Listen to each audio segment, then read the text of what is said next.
Une œuvre d'art multipanneau mesurant 4 x 7 mètres ainsi que plusieurs autres œuvres sont actuellement exposées à Johannesburg. Leur particularité, avoir été créée depuis 15 ans par 130 femmes, sans emploi pour la plupart et touchées par le VIH-Sida au début du XXIe siècle, grâce au projet artistique Keiskama, lancé au Cap Oriental.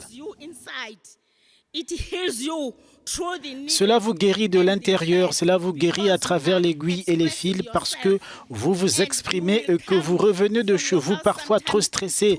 Je me demande ce que je vais bien pouvoir cuisiner ce soir. Mais quand vous arrivez au studio, nous avons des tables, nous sommes assis ensemble et nous partageons cela. Donc, nous nous soutenons mutuellement, nous partageons le fardeau que vous avez. Puis, quand vous rentrez chez vous, vous êtes heureux comme jamais. Eunice Mangwane s'est aussi engagée dans le projet pour contribuer à la sensibilisation au VIH et SIDA au Cap Oriental. Elle a même ouvert le premier hospice à Hambourg pour les personnes touchées par la maladie.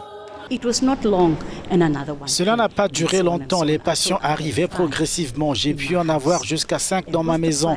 Et sur les 5, 2 sont morts et les 3 sont encore en vie jusqu'à maintenant. Et c'est seulement à ce moment-là que la communauté a vu les progrès de cet homme parce que j'avais l'habitude de le mettre sur une brouette quand je l'emmenais à la clinique. C'est seulement quand ils ont vu les progrès de ce monsieur qu'ils sont venus. Ces résultats sont aussi à mettre à l'actif de Caroline Homfeyer, fondatrice du projet artistique en 2000. Beaucoup de gens disent que le Covid a rassemblé les gens. Ils ont voulu aider les gens autour d'eux. Ils ont voulu soutenir leurs voisins. Mais ce n'était pas le cas du VIH. Les gens ne voulaient pas d'eux dans leur maison. Et donc, l'acte de faire de la broderie ensemble est aussi une chose qui rapproche les gens pour qu'ils se soutiennent mutuellement.